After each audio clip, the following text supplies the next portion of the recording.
বাংলাদেশের বর্তমান সরকার ও আন্তর্জাতিক ব্যক্তিত্ব ড. মুহাম্মদ ইউনূসকে লক্ষ্য করে পাকিস্তানের গোয়েন্দা সংস্থা আইএসআই-এর পাঠানো একটি চাঞ্চল্যকর চিঠি সম্প্রতি বিদেশি গণমাধ্যমে ফাঁস হয়ে পড়েছে।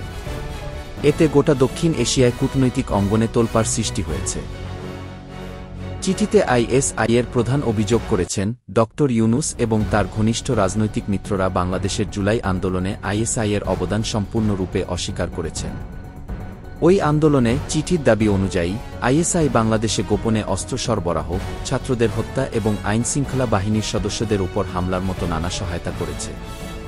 এসব সহযোগিতা ছাড়া সেই আন্দোলন সফল হতো না বলেও দাবি করা হয়।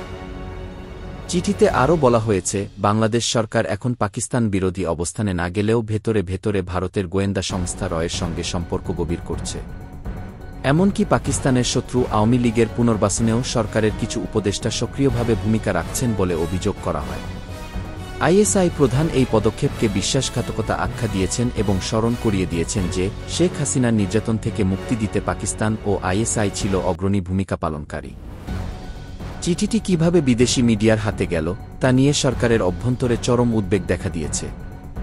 প্রশাসনের একটি নির্ভরযোগ্য সূত্র জানিয়েছে, সরকারের ভেতরে এখনও সক্রিয় কিছু বিরোধী চক্র এই ধরনের গোপন নথি বাইরে পাচার করে সরকারকে আন্তর্জাতিক অঙ্গনে বিব্রত করার অপচেষ্টা চালাচ্ছে।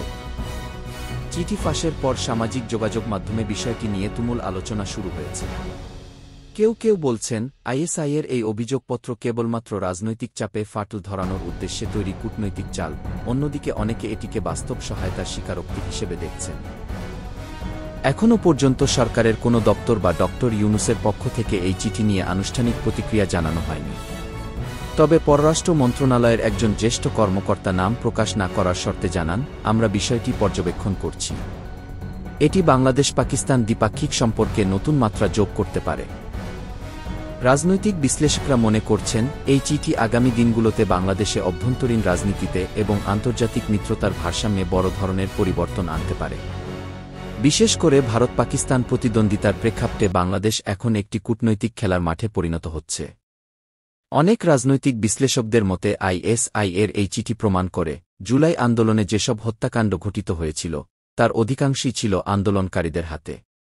আন্দোলনকারীরা নিজেরাই হত্যা করে সরকারের উপর দায় চাপিয়ে সরকারের বিরুদ্ধে জনগণকে খেপিয়ে তুলেছিল।